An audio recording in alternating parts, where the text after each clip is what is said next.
Well, Coasters 2022. We've got about 30,000 members, as you know.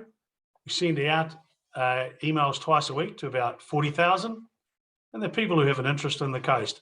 They're Kiwis, they're coasters, they're New Zealanders. We've got a number who are grounded offshore, or alternatively, who are grounded in New Zealand. People who haven't seen children that have been born, people that haven't been able to go to funerals, people who haven't been able to assist when they really felt they wanted to. And offshore, you've got families that have gone over to visit families over there and have been stuck, can't get back to the country. We've got pensioners who, because the government won't allow them to come back in, have had their pension cancelled. We've got an MIQ system, the lottery system, that just doesn't work. It just doesn't work. And we've got things that are happening like DJs entering the country 3 times in the last year. They managed to get through the system, no trouble at all. You can be sure that his connections are close to the top of the tree. Now, the power is with the people. And you're the people who've got a New Zealand passport, pay tax in New Zealand. You've got that right when you travel overseas to enter and exit New Zealand when you want to. Now, that can be changed by legislation in the event of something like a pandemic, which it has been, but that was 22 months ago. Now, you're all right for 3 months, 4 months, but 22 months, it's unreasonable, and it's got to be sorted out, because I've had in between 40 and 50 emails now in the last 48 hours. And what's prompted them is, all I did was say, if you're having an issue, can you let me know so we can understand it? And that came after coasters from Atarau, from Putakaiki, and from Franz Joseph contacted me saying, can you help? And they put me in touch with a group called Grounded Kiwis. So I got in touch, and I've had all these emails. Now, one of them came in from a gentleman called Kevin Judkins. He's a sea captain, he's a seafarer, he's incredibly experienced. He speaks for 400 seafarers that are jammed in a really unusual position. So let's have a talk to him, because I get the feeling he knows what he's on about.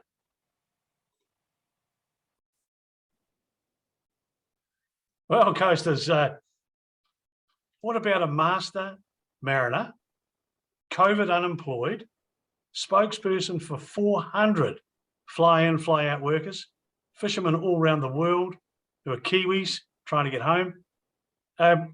Kevin Judkins, welcome to the show. Thank you very much, Bruce. Good to be here. Now, tell me about Kevin Judkins. Where do you live? I live equidistant between Whangarei and Kawakawa, just off the main road in State Highway 1 at Hilperenui in Northland, and that's my little piece of paradise, keeps me sane. You must be in John Carter country. Yeah, that's correct. Yeah, John Carter's my mayor. He's we're just at the boundary between Shiromai and John Carter, just in the southern edge of the Far North District Council.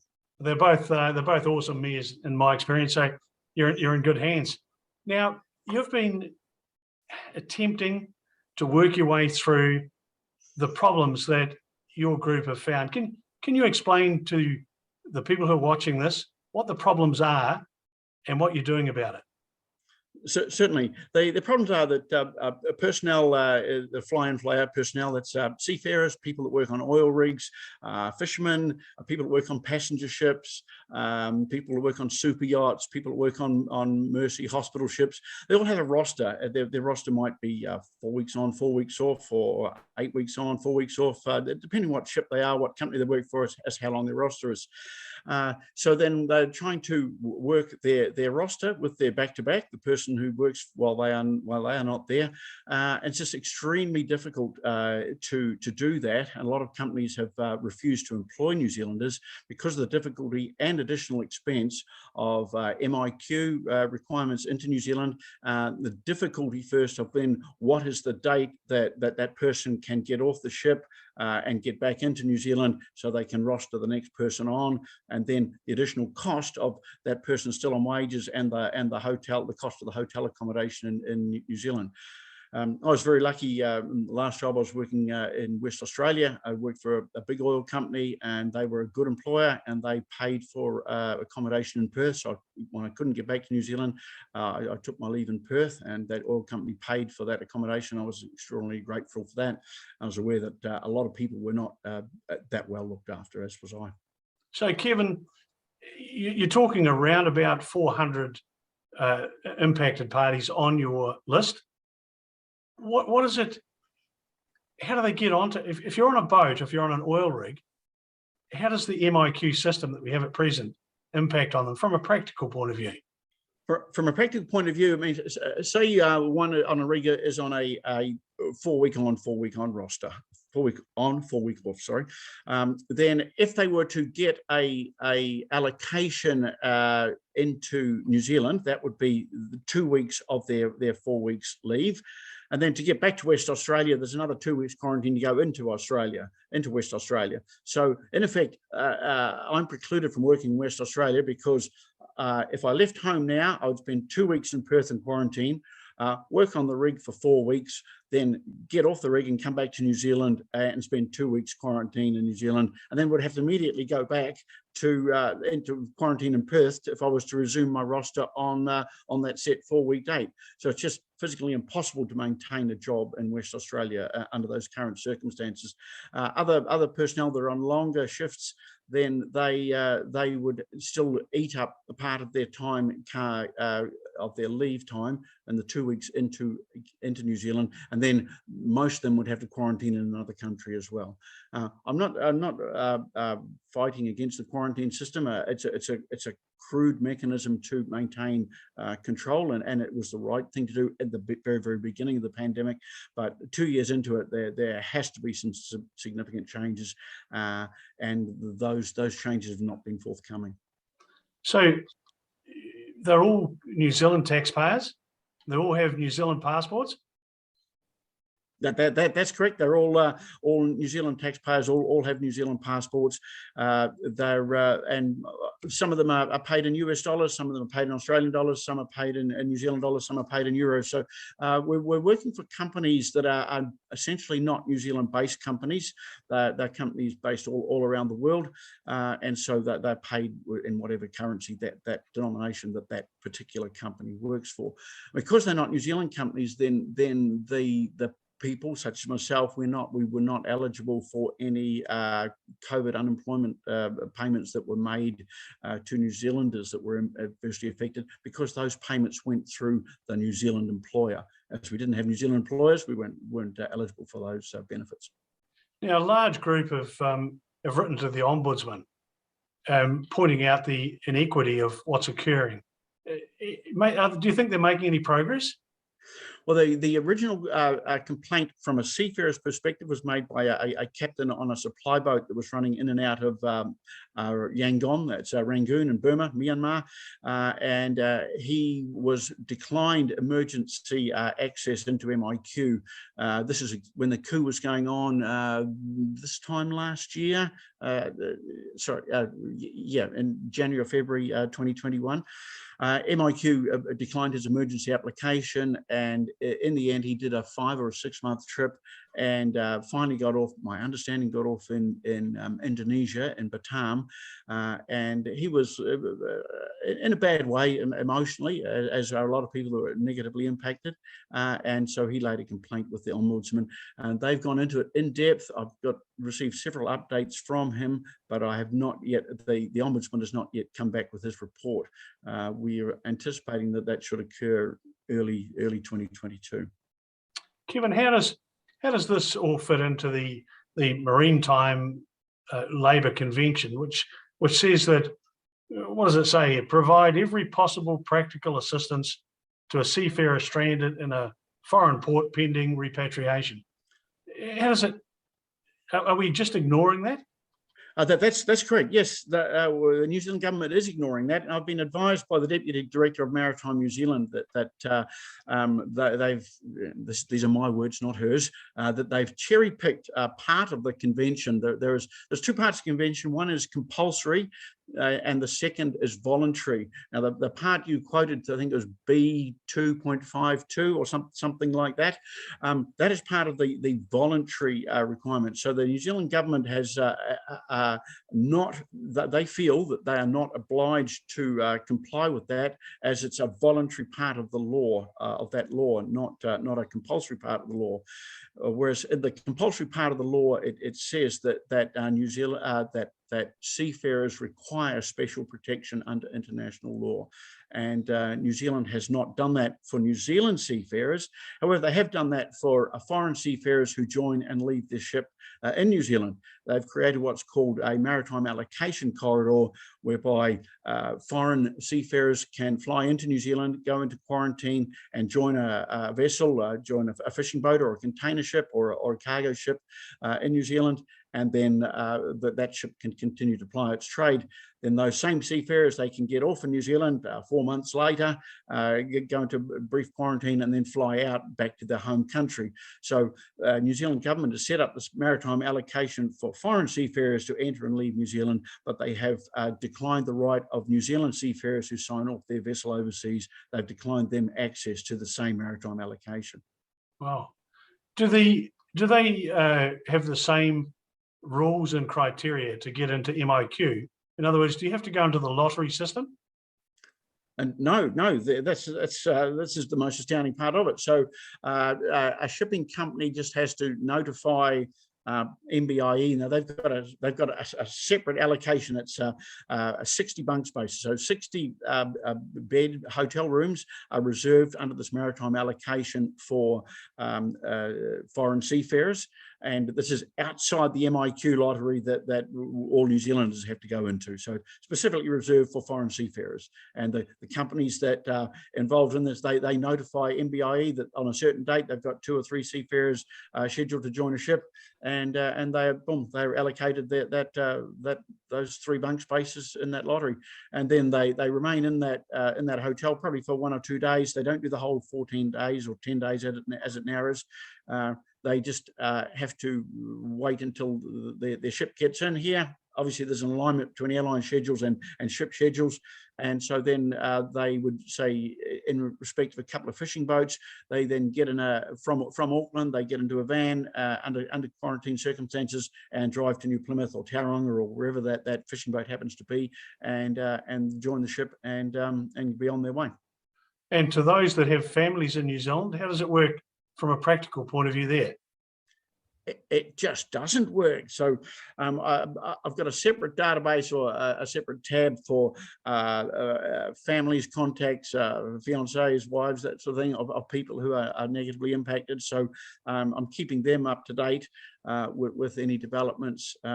So yeah, there are some distraught people, distraught partners out there, wives and kids, that just they prior to the change of the MIQ system, where it goes into this virtual lottery, I can't remember the exact words. Anyway, prior to that, where it relied on internet speed, well, seafarers were particularly disadvantaged. But the change that was introduced about 2 or 3 months ago, that's leveled the playing field so that seafarers have better accessibility to the MIQ system, booking system online.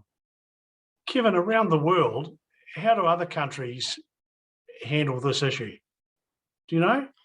Yes, I do. There's one particular country, Kiwis, in the Central Pacific, and they've stopped everybody coming in. So there was a ship, the shipping companies banded together and finally got government agreement. So they chartered a ship. So all the Kiwis seafarers that were stranded in various parts of the world, they finally got them to Brisbane, and then they got them to Fiji, and then they chartered a ship to take them from Fiji to Kiribati.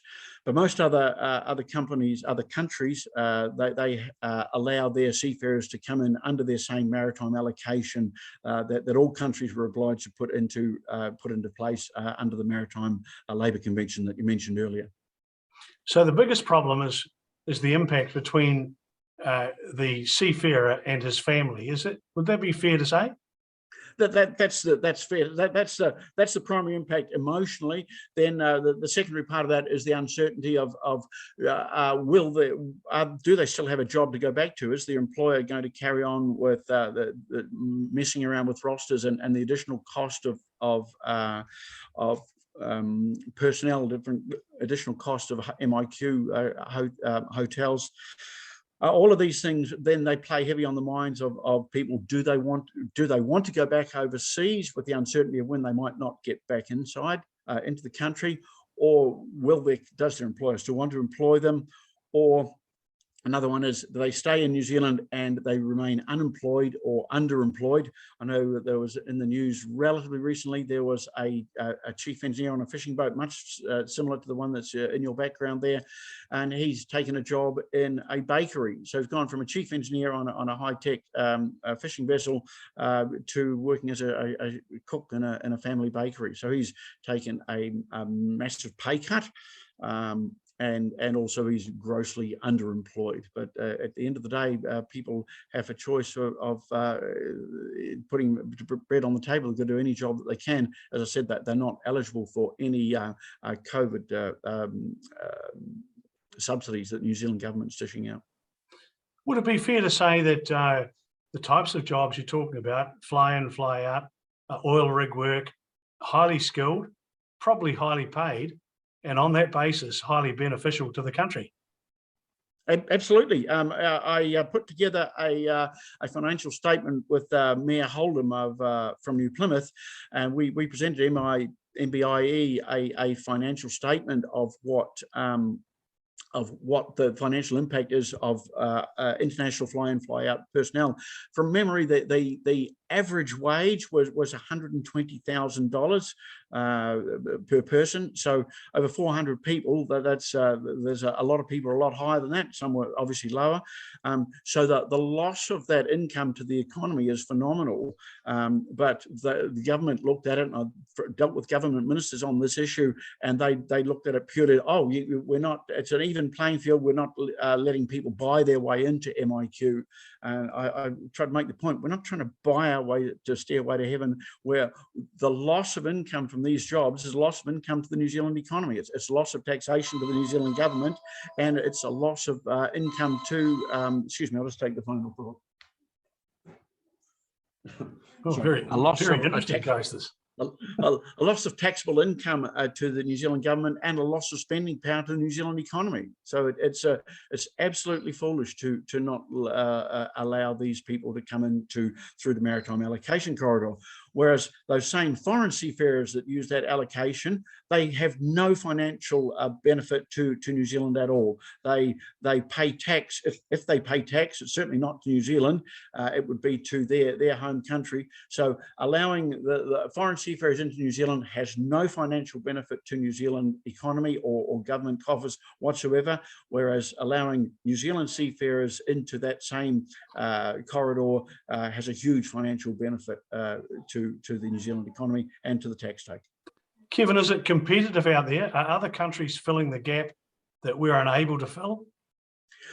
I believe so. I don't have any definite information on that. I know that people are doing a lot longer trips. So the colleague of mine I used to work with on an oil rig, the Development Driller 1, he's used to do a 4-week on, 4-week cycle with me. His cycle's been extended to 6 weeks on, 6 weeks off, and they couldn't get anyone to relieve him. So he's now doing a 12-week cycle on the rig because there was no one available to fill that spot. So all companies, all international shipping companies, and when I say shipping, I mean oil companies as well and fishing companies, they're all having difficulty in filling these spots.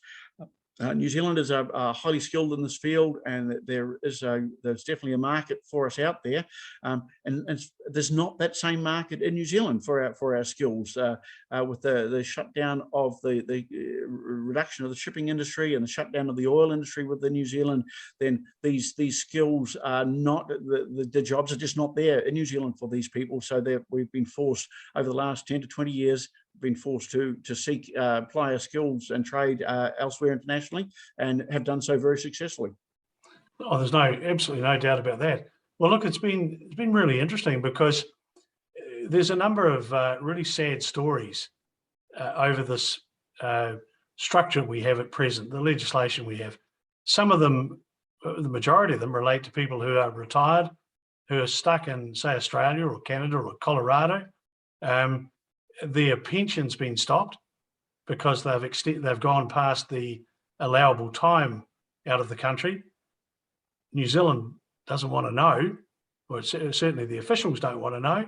The person can't get back into the country, and I've had 45 emails in 48 hours, and all of them have got a story. And so the reason I suggested that you and I talk was that you're representing quite a group of people, quite different problems to some of the others, and it's been absolutely brilliant to talk to you. And with if you're happy, I'd like to keep in touch with you over the next couple of months, just every couple of weeks, find out, are we winning the battle? You know, what do your guys need? Are there families at home that are really badly impacted? Would they like to talk to coasters around the world? You know, it's not uncommon for 300,000 people to view these videos every 7 days. So it's quite a platform, but we need to tell the story, don't we? Otherwise, we just won't know. We do indeed, and every now and then there's been some very good press clippings and radio articles. Katie Todd from Radio New Zealand has been very supportive. Tom Hunt from Stuff has been very supportive in doing interviews as well, but that they get lost in the general clutter of COVID and the changes that are happening around the world, around the country. So it never has really got any traction, and that's where this the grounded Kiwis court case on the 25th of January is very, very important. Now that they do have validity in their case, but then the government's response to that would be proportionality. So is the government's MIQ response, is that proportional to the risk? And that's what the case will be. So from a legal perspective, the government is quite within its rights to withhold free travel in and out of New Zealand in times of a pandemic, and that's set in law. But the question will be the proportionality of that response. And 2 years ago, the MIQ system was the correct system for keeping COVID out of New Zealand. Yep. And it worked very, very well, but it failed to evolve with the circumstances, and there's a lot of New Zealanders have been caught up in that. I know a lot of fly in, fly out workers went to Australia when the bubble opened again, and they were caught over there when the bubble closed, and so they've then got to go back through to MIQs, through to the MIQ system at additional cost to themselves, their employer. A lot of them, one particular guy I know, he was just left high and dry. I'm sorry, that's the end of the job, and you're on your own. Whatever costs you incur, they are your own. So, and I know there are many people that are not particularly seafarers or fly in, fly out workers. But that's the reality that they are facing. They've lost their jobs, they've got no income, and they've sold things up, and they're just waiting to get back, and then they just, it'd be heartbreaking. And I've had some emails and phone calls, and as I'm sure you have, of horror stories of families, wives distraught about what to do. So a lot of stress out there, and I think the big message that we can give all of those people is, actually, we do care. We might not understand the depth of the problems that have been occurring, but we're certainly starting to understand it now. We do care, and we want to do something about it. And government will listen. This pandemic appears to me to be well and truly over. 2022 we'll see the end of it for sure. I certainly hope so, and reports that Omicron is more virulent but less fatal is good news, and so in that respect, let's hope Brian Tamkin succeeds in spreading it around the country. I really hope things return to normal. But the government isn't listening. Between Jacinda and Minister Hipkins, they are blinkered in their approach, and initially give them 10 out of 10 for that. But there's time for evolution. And obviously, the significant anger, particularly with this DJ, so seafarers can't get in and out of the country under any special requirement, and normal people can't. Yet a bloody DJ, who's nobody in New Zealand has heard of, has been given special allowance to come into New Zealand to play at a musical festival. And that really grates on a lot of people. Kevin, not once, not twice, but 3 times. So I can absolutely guarantee you that DJ knows someone near the top of the tree. Otherwise, you wouldn't get there. Absolutely. I've seen a photograph of him and Jacinda together. So, yeah, it sort of reeks of the favoritism like the Wiggles when they were allowed into the country a year ago. And it's just immoral. Well, look, Coasters, on that note, Kevin, you and I will keep in touch. Really enjoyed having this chat with you. You're a heap of knowledge. And so I've got someone to talk to now and get the right info out of. So really appreciate it. And look, we'll catch you later. Thank you, Bruce. Good to chat, and I look forward to further chat in the future. Cheers then. Bye.